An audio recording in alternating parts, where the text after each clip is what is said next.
മക്കൾക്കെന്നെ ബാക്കോട്ട് വലിക്കുന്ന ഉമ്മയില്ല, മക്കൾക്കെന്നെ മുമ്പോട്ട് കൊണ്ടുപോകണ ഉമ്മ ഉണ്ട്. എനിക്ക് ആഗ്രഹം ഉണ്ടായിന് എന്റെ കുട്ടികൾ ഡോക്ടറൊക്കെ ആവണം. പക്ഷെ ഇത് ഡോക്ടറിൽ തന്നെ ഒരു ഭാഗല്ലേ. അപ്പൊ ഡോക്ടർ ആയിട്ടില്ല, ഇതായി. സന്തോഷമുണ്ട്.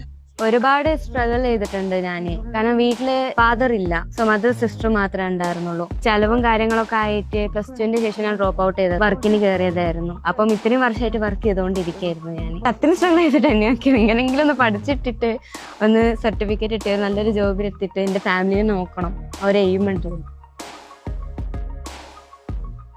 ടീച്ചേഴ്സിന്റെ ഒക്കെ കാര്യം പറയുകയാണെങ്കിൽ നല്ല രീതിയിൽ അവർ പഠിപ്പിച്ചു, മനസ്സിലാവുന്നുണ്ടായിരുന്നു, ക്ലാസ്സും കാര്യങ്ങളൊക്കെ മനസ്സിലാവുന്നുണ്ടായിരുന്നു. ഒരുപാട് പ്രൊജക്റ്റും കാര്യങ്ങളും ഒരുപാട് വർക്കും കാര്യങ്ങളൊക്കെ തന്നിട്ടുണ്ട്. നല്ല വൃത്തിക്കായിട്ട് ചെയ്ത് പോയിട്ടുണ്ട്. വലിയ പ്രശ്നമായിട്ടൊന്നും തോന്നിയിട്ടൊന്നുമില്ല. ക്ലാസ് പോയി വരാന്നുള്ളൊരു ബുദ്ധിമുട്ട് മാത്രമേ ഉണ്ടായിരുന്നുള്ളൂ, കാരണം ബസ് ട്രാവലൊക്കെ ആയിട്ട്. അല്ലാതെ വേറെ പ്രശ്നമൊന്നുമില്ലായിരുന്നു. പിന്നെ ഞാൻ അധികം ഹോസ്റ്റലിൽ നിന്നിട്ട് തന്നെ പഠിച്ചത്. ഒരു 1 മന്ത് മാത്രമേ ഞാൻ ട്രാവൽ ചെയ്തിട്ടുള്ളൂ. കുറച്ച് ഹെൽത്ത് ഇഷ്യൂസ് ഉണ്ടായതുകൊണ്ടാണ് ഞാൻ ഹോസ്റ്റലിൽ നിന്ന് പഠിച്ചിട്ടുണ്ടായിരുന്നത്. പിന്നെ ഈസിയാണത്, അധികം വർക്ക് ലോഡും കാര്യങ്ങളൊന്നും ഇല്ലാത്തൊരു മേഖല കൂടെയാണിത്. നല്ല സാലറി വെച്ചിട്ട് ഒരു ഉന്നത സ്ഥലത്ത് എത്താൻ കഴിയും.